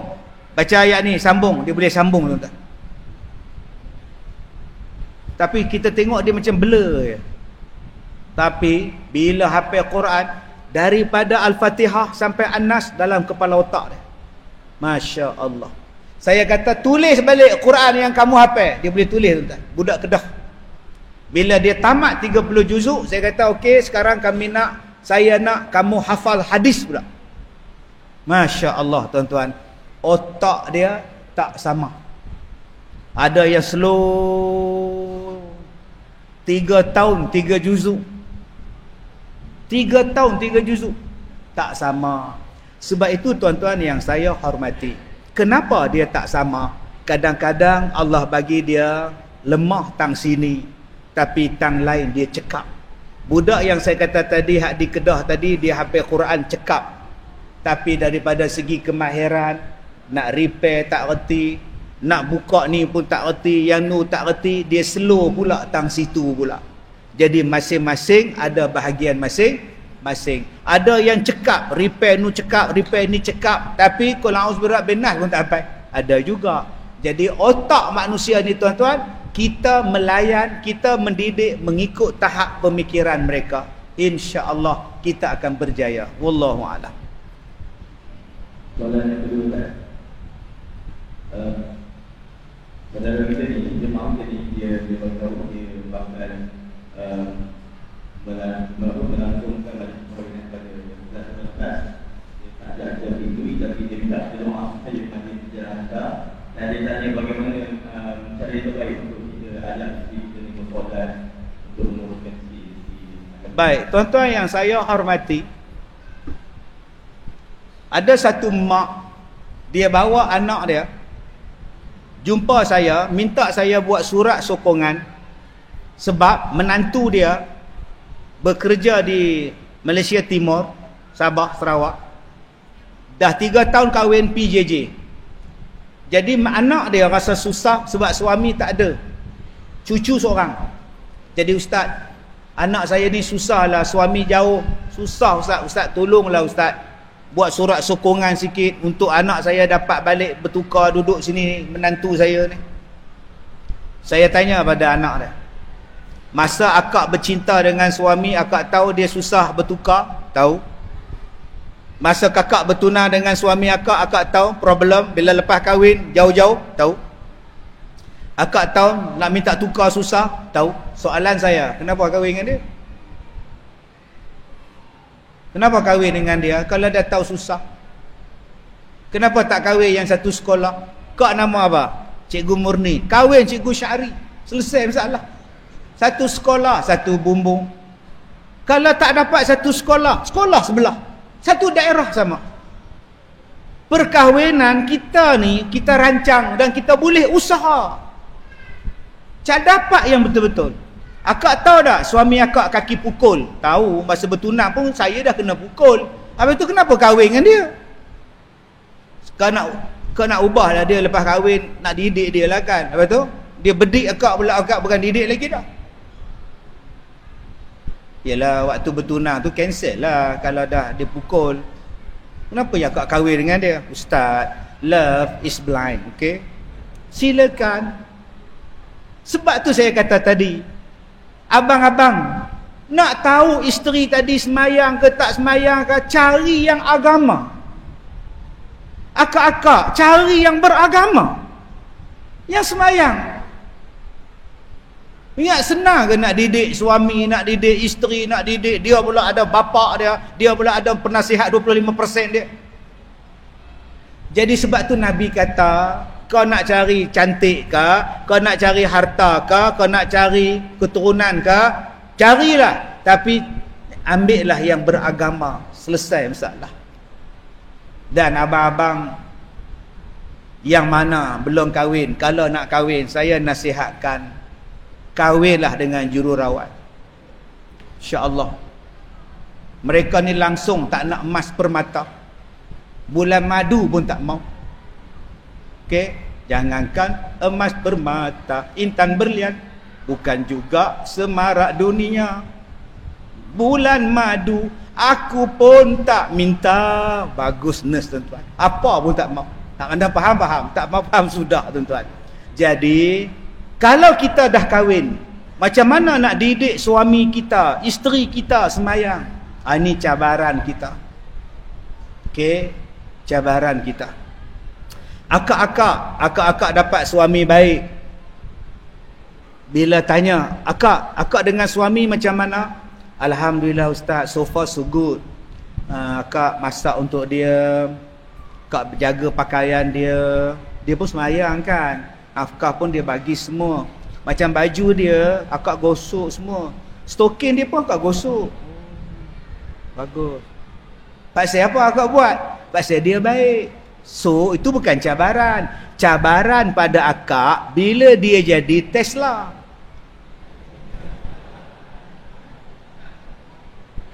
Sekarang akak nak gosok baju dia ke nak gosok dia? Leha, abang dah kahwin lagi seorang. Dia ambilnya air, dikejarnya suami dia. Sebab itu cabaran yang sebenarnya ialah apabila kita dapat yang tak baik. Saya tak heran akak-akak dapat suami baik, akak-akak pun jadi baik. Abang-abang dapat isteri baik, maka abang-abang baik. Cabaran tu. Isteri tak semayang, suami tak semayang. Macam mana aku nak ajak mereka ni semayang? Ni dia cabaran kita. Ni cabaran kita. Suami tak bagi nafkah, ni cabaran kita. Suami duduk dalam penjara, nafkah tak ada, apa pun tak ada. Duduk dalam penjara. Tapi berapa banyak isteri, walaupun suami dia dalam pusat serenti, Cure and Care, duduk dalam pusat serenti ni tuan-tuan. Tapi isteri dia jaga maruah dia. Dia cari nafkah, orang mengorak dia, dia tak layan. Orang mengorak dia tak layan. Saya ada suami, okey? Saya isteri orang, okey? Inilah cabaran tu dia.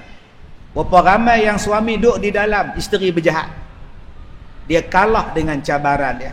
Jadi bagaimana untuk nak ajak isteri kita semayang, suami kita semayang? Saya minta pada abang, nombor 1, abang kena semayang malam. Kekuatan kita akan datang bila kita solat malam. Bila kita bercakap, orang dengar. Bila kita suruh, orang taat. Orang segan pada kita. Ustaz, kenapa saya ni orang tak segan? Saya bos, anak buah tak segan. Saya pemimpin, anak buah tak segan. Saya ustaz, orang tak segan. Jawapan dia senang, awak tak semayang malam. Kalau abang nak isteri abang taat, abang bangun semayang malam. Jadilah suami yang bangun solat malam. Anak-anak akan dengar, isteri akan dengar, suami juga akan dengar kalau solat malam pada isterinya. Wallahu a'lam.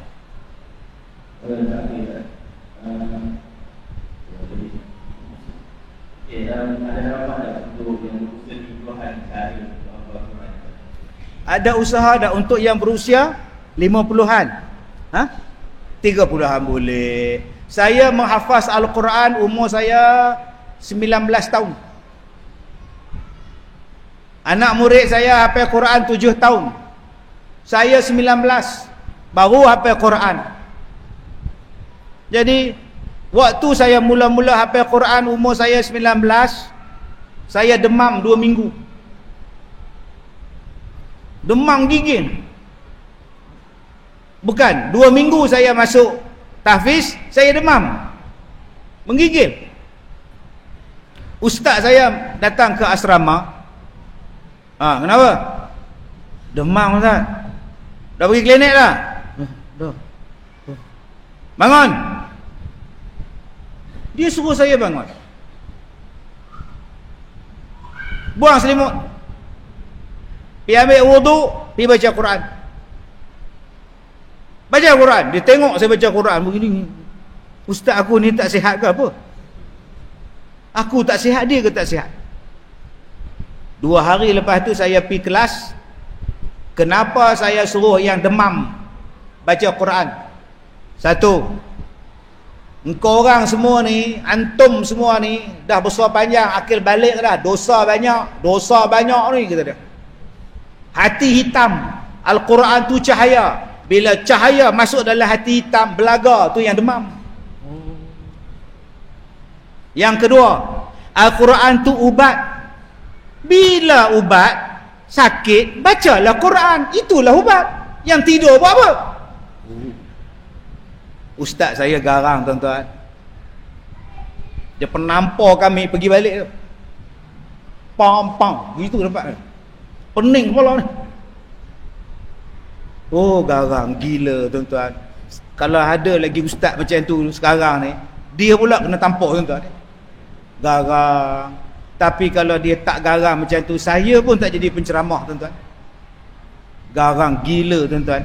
Saya sepanjang hidup saya tak pernah jumpa lagi ustaz yang garang macam tu. Anak dia sekarang jadi penceramah dalam TV tu. Anak dia tu Waktu saya belajar dengan bapak dia rendah macam tu. Kecil je. Sekolah pun belum. Duk ikut pak dia, dia tengok kami kena marah, dia gelak, dia gelak. Sekarang dia pula jadi penceramah dalam TV juga. Garang tuan-tuan. Tu. Aku ajar apa pun tak dapat. Aku ajar kambing lagi bagus. Dah pandai panjat pokok dah. Ajar kamu apa tak dapat. Astagfirullah. Garang tuan-tuan. Dia tulis, dia tanya hukum. Dia tulis dalam bahasa Arab. Apa nama? Dia tanya apa nama hukum. Yang kawan saya pula, dia ingat apa tanya nama dia. Apa nama? Muhammad Ridwan. Astaghfirullahalazim. Aku tanya nama hukum ni apa, bukan nama hang. Astaghfirullahalazim. Kami nak gelak tak gelak, nak gelak tak gelak. Tak gelak, nak tergelak, nak tergelak takut. Garang tuan-tuan. Rupanya dengan garang tu kita bersungguh-sungguh. Bila kami dah masuk tahun yang kedua, ada satu askar pencen masuk kelas kami. Dia buat kursus peralihan daripada askar nak jadi orang awam. Nama dia kursus peralihan. Umur dia 45 tahun. Nama dia Haji Yaakob. Orangnya besar, tentera. Kami pula umur 19, 20, 21. Begini masuk kelas. Assalamualaikum. Saya Haji Yaakob. Saya datang ini untuk menghafaz Quran, untuk membuat kursus peralihan tentera. 45 nak masuk hafal Quran. Bila dia hafal tuan-tuan, dia boleh hafal Quran. Sekarang dia jadi imam ke apa dekat satu masjid di Setiawan. Dia jadi imam tuan-tuan. Tadi soalan dia 30 tahun. Pak Cik Yaakob 45. Yang saya tak boleh lupa, bila dia baca Al-Fatihah, dia baca Quran, suara dia sebiji macam Abdul Rahman Sudais. Alhamdulillahi Rabbil Alamin, Ar-Rahmanir Rahim, Maliki Yaumiddin. Kami pelajar tahfiz ni tercengang. Dia boleh ingat Quran tuan-tuan. Walaupun dia tak tamat 30 juzuk, tapi dia hafaz 10 juzuk dalam tempoh berapa tahun. Umur bukan penghalang. Yang kelima, bila saya dah habis tahfiz, saya mula mengajar dan sebagainya. Kawan saya lulusan tahfiz macam saya juga, mengajar makcik-makcik, opa-opa. Opa boleh hafal apa? Sambil goreng ikan, hafal Quran. Sambil basuh kain, hafal Quran. Belajarlah opa, hafallah Quran. Dia suruh makcik-makcik ni hafal Quran. Umur 68, 70, 58. Satu hari 5 orang makcik ni datang rumah saya. Dia kata, Ustaz, sebenarnya ada 7 orang nak jumpa Ustaz, tapi datang 5 aja. Yang mana lagi 2? Yang 2 ada uat, darah tinggi naik. Sakitlah. Kami nak mengadu. Ustaz yang ganti Ustaz datang mengajar kami tu, dia paksa kita orang hafal Quran. Dia kata sambil basuh kain hafal Quran, sambil goreng ikan hafal Quran. Kami pun buat Ustaz. Terus naik darah tinggi Ustaz tu tadi. Saya kata tak payahlah kau, akak dengan cucu, dengan laki, dengan banyak, tak payah hafal lah kau. Duduk diam-diam. Janji boleh baca Quran. Yang tu terus masuk uat tuan-tuan. Jadi abang-abang, saya tak kata pada abang-abang kena hafaz 30 juzuk Quran. Kalau umur abang 30, abang ambil dulu surah-surah daripada ayat lazim. Surah yang menjadi kebiasaan kita baca. Dan abang-abang kena ingat, surah yang paling senang diingat ialah surah Al-Baqarah. Padahal dia adalah surah yang paling panjang, tapi dia adalah surah yang paling senang dihafaz. Jadi kalau nak baca, mulakan daripada juzuk Amma, kemudian ambil Yasin, Waqi'ah, ambil surah Al-Mulk, ambil surah yang biasa-biasa. InsyaAllah bila dah biasa, ambillah surah yang panjang-panjang. 1, 2, Bagaimana nak bagi ingat Quran? Bawa dalam sembahyang. Allahu Akbar, sembahyang sunat, lepas baca Fatihah, ulang balik Quran yang kita hafaz. Tiap-tiap kali sembahyang sunat kita bawa dalam hafazan, insya-Allah kita boleh ingat. Jadi tuan-tuan, sekadar itu sahaja. Kita jumpa pagi besok di rumah masing-masing jam 8 suku pagi, siaran langsung TV Al-Hijrah, insya-Allah. Terima kasih pada jawatan kuasa masjid yang mengundang saya pada malam ini, dan bagi tuan-tuan yang nak bantu sekolah saya, ya, nak membangunkan sekolah saya di Sungai yang terbaru, cawangan Al-Barakah, anak-anak yatim dan fakir miskin, saya tak minta derma pada tuan-tuan. Tuan-tuan hanya dapat kalah kopi ala Kazim saya tu. Sumbangan tuan-tuan daripada situlah dimasukkan ke sekolah saya. Terima kasih semua. Saya minta maaf jika terkasar bahasa. Wabillahi taufiq wal hidayah. Assalamualaikum warahmatullahi wabarakatuh.